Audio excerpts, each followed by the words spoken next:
मित्रांनो, आजच्या व्हिडिओचं नाव आहे अति उन्हाचे संभाव्य परिणाम जाणून घेऊन खबरदारीचे उपाय अंमलात आणावे. काय ते बघूया. मित्रांनो, आजकाल उन्हाळा चालू आहे आणि उन्हाचे काय परिणाम शरीरावर होतात याबाबत आपण विचार करूया.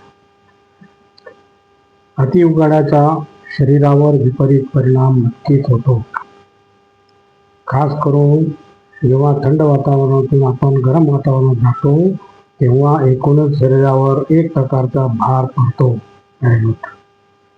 तापमान नियंत्रणासाठी शरीराला खूप बदल करावे लागतात. शरीर उन्हाळ्यासाठी अनुरूप बदल करत असतात. अनेक आजारांना बळी पडण्याचा किंवा दुखणे डोके वर काढण्याचा संभाव असतो. यातील काहीचा उहापोह अभ्यास करूया. अर्धशिशी. अर्धशिशीने गाठलेल्या अनेकांना या उन्हाळ्याचा त्रास जाणवू शकतो. उकाड्यामुळे किंवा सतत उन्हात राहिल्याने अर्धशिशीचे झटके येण्याची संभव असतो. ॲलर्जी. परागकणाची ॲलर्जी असलेल्या व्यक्तीमध्ये उन्हाळ्यामध्ये हा त्रास वाढल्याने दिसून येतो. सतत शिंका येणे, श्वास घेण्यास अडथळा वाटणे अशी लक्षणे या रुग्णामध्ये दिसतात. दुर्लक्ष केल्यास त्याचे परिणाम गंभीरही होऊ शकतात. पुढे बघूया मित्रांनो. फुफ्फुसाचे विकार. दमा, ब्रॉन्कायटिस असलेल्या रुग्णांनी श्वसन संस्था वातावरण बदलायला अतिशय संवेदनशील असते. अशा रुग्णांमध्ये श्वास लागणे, कफ जमा होणे आदी लक्षणे दिसून येतात. तसेच फुफ्फुसाचा संसर्ग, न्यूमोनिया आदी होऊ शकतो. आता घामोळ्या. सतत उन्हात आणि घाम आल्यावर शरीरावर घामोळे येण्याचा संभव असतो.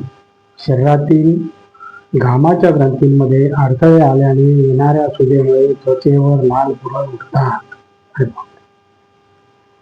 त्वचेचा दाह. सतत उन्हात राहिल्याने अल्ट्राव्हायलेट रेडिएशनचा शरीरावर परिणाम होतो. त्वचेचा दाह होतो. त्यामुळे त्वचेचा दाह होतो. पेटके आणि थकवा. शरीरातील पाण्याच्या उत्सर्जनामुळे क्षार कमी होऊन स्नायूंना पेटके येतात. हे अतिशय वेदनादायी असू शकते. कमालीच्या थकव्यामुळे चक्कर येणे, डोके दुखणे आदी लक्षणे दिसतात. आता उष्माघात.